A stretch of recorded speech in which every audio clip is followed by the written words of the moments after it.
io ti spiego l'universo. È nato 12 miliardi. Ascoltami quando ti parlo. A te a mia. Allora, l'universo è nato 12 miliardi di anni fa col Big Bang. Da quel momento tutte le stelle, i pianeti, le costellazioni si sono allontanati fra di loro e noi siamo in questo momento che l'universo si sta ancora allontanando.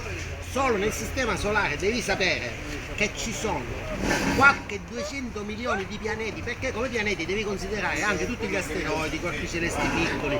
Solo Saturno c'ha 60 lune, Giove sai quanti ce n'ha? 240, ma tutta la fascia di asteroidi compresa tra Marte e Giove. Ascolta, no, se ti segui non te le dico più queste cose, però sono cose che ti potrebbero interessare, intanto le impari e poi quando sei... Ma perché stai facendo così? Oh Gesù! Vabbè, cambiamo argomento, parliamo di storia. Vuoi sapere? Ti parlo di Giulio Cesare. Giulio Cesare Ottaviano Augusto fece il triumvirato. Dopo che ammazzava a tutti i cartaginesi. Non mi ascolti, se non mi ascolti. Mascotti! Vabbè, allora parliamo di biologia, le cellule.